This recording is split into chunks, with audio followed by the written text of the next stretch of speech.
Hello student, कैसे आप सब। आई होप कि आप अच्छे होंगे। तो आज हम करते हैं डीएलएड फर्स्ट सेमेस्टर के हिंदी के फर्स्ट चैप्टर की फोर्थ क्लास। थर्ड क्लास में हमने डिस्कस किया था कि सवर किसको बोलते हैं। अब हमने पढ़ा था कि इसके 3 टाइप्स होते हैं। फर्स्ट में पढ़ेंगे हम हास्य सवर, यानी हास्य सवर या फिर एक मात्रिक सवर किसे बोलते हैं। जिन स्वरों के उच्चारण में एक मात्रा का समय लगता है उन्हें हास्य या एक मात्रिक स्वर कहते हैं। किस तरह से, जैसे छोटा आ है तो उसमें सिर्फ इस तरह से बोले हम आ, ई, उ, ऋषि, इसमें ज्यादा खींचना नहीं पड़ता तो उसको बोलते हैं हम एक मात्रिक स्वर, यानी एक मात्रा का समय लगता है इसमें केवल।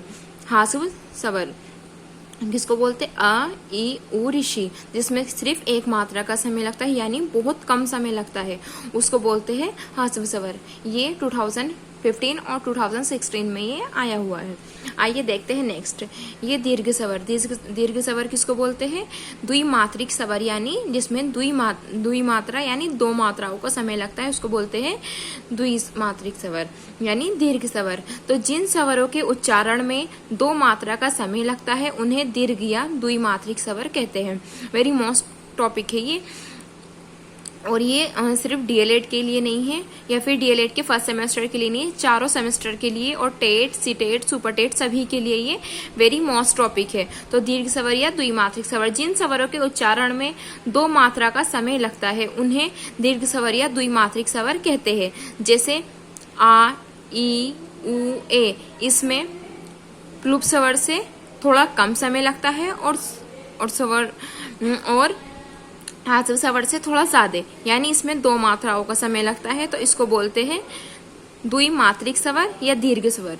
तो आ, ई, उ, ए, और ये संधि या संयुक्त बड़े स्वर, यानी है तो ये द्विमात्रिक ही स्वर लेकिन ये संधि यानी ये जुड़े हुए हैं। जैसे छोटा आ और एडी मिलके ये बना है। जैसे छोटा आ और छोटा ओ मिलके ये बना है बड़ा ओ, छोटा ओ, और छोटा ओ और छोटा आ मिलके बड़ा ओ। तो ये संधि यानी संयुक्त जो जुड़े हुए हैं। ये जो है ये सिंगल है। तो देखिए इसमें 2 मात्राओं का समय लगता है, 4 और 3 ये 7 जो होते हैं इनमें 2 मात्राओं का समय लगता है और इनमें एक मात्रा का समय लगता है। ये देखते हैं प्लुप स्वर या प्लुत स्वर। कहीं आपको आ जाएगा प्लुप स्वर और कहीं आ जाएगा प्लुत स्वर, एक ही है दोनों। त्रिमात्रिक स्वर यानी जिनमें 3 मात्राओं का समय लगता है उसको बोलते हैं प्लुत स्वर। जिन स्वरों के उच्चारण में 2 मात्रा से अधिक अर्थात 3 मात्रा का समय लगे उन्हें प्लुप स्वर या त्रिमात्रिक स्वर कहते हैं। जैसे सुनो, जैसे थोड़ा खींच के बोलते हैं ना हम सुनो, इसमें इसका उसका चिन्ह या तो इस तरह से भी होता है और इस तरह से भी होता है। लिखो या फिर ओम, जैसे इस तरह से बोलते हैं तो इसमें हम 3 मात्राओं का, या फिर सॉन्ग वगैरह में यूज होता है। जैसे सॉन्ग बहुत से सिंगर होते हैं वो गाते हैं उसमें थोड़ा खींच के या फिर इस तरह से, तो उसमें 3 मात्राओं का समय लगता है। आइए देखते हैं। ओष्ठ आकृति के आधार पर स्वर के 2 भेद होते हैं। ये तीनों ये हो गए। अब आगे हम देखते हैं ओष्ठ यानी होठ की आकृति के आधार पर स्वरों के 2 भेद होते हैं, वृत्ताकार स्वर और अवृत्ताकार स्वर। तो वृत्ताकार स्वर किसे कहते हैं। ये 4 होते हैं, छोटा ऊ, बड़ा ऊ, ओ से औरत, ओ से ओखली, ऊ, ओ, औ। अवृत्ताकार स्वर ये 7 होते हैं, आ, ई, ऋषि, ए, ये 7 होते हैं।